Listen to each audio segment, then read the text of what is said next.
Hey everybody, in this short little video I want to talk to you on the subject of hearing God's voice and praying in the Spirit and interpreting it back to your mind. Coming right up.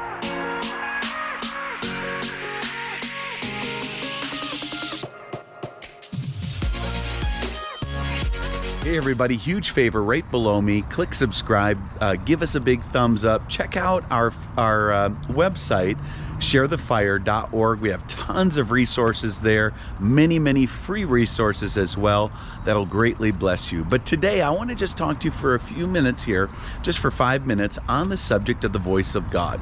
Now, many of you have heard me teach on this subject before, and you've heard me talk about God's voice, and you've heard me talk about how God is constantly speaking to his people.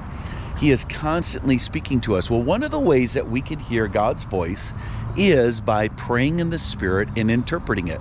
Now, there are many different ways you can cultivate hearing God's voice in your life.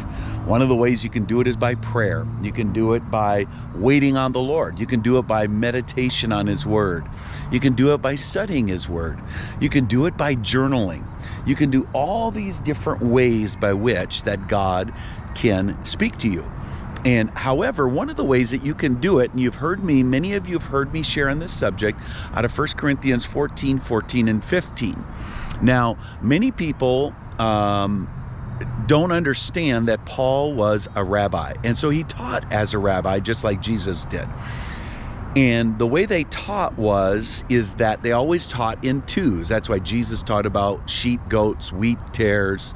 Paul talked about light, darkness, righteous, unrighteous, okay?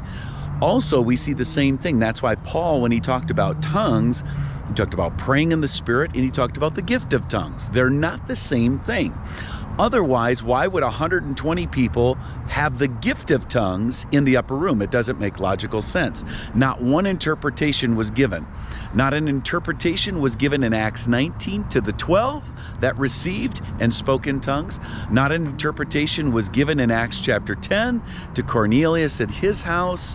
An interpretation wasn't given to Paul in Acts chapter 9. So that is a misunderstanding many of our evangelical friends have about tongues and about praying in tongues and also speaking the gift of tongues. The gift of tongues is a message from God to humanity that you give. Well, that's got to be interpreted. But your prayer tongue to God doesn't need to be interpreted, but you can do it. So how do you do it? You may say, Tom, how do I do it? You do it by faith. Just like you pray in tongues by faith, how do you know the next letter? How do you know the next word? How do you know to form the sound? How do you do it? You do it by faith. So many people have the question, so how do I interpret my tongue? You have to do it by faith. You have to do it by faith, right? So, and as you do it by faith, you begin to speak the interpretation just exactly the same way that you would speak in other tongues. So you just speak to yourself the very interpretation.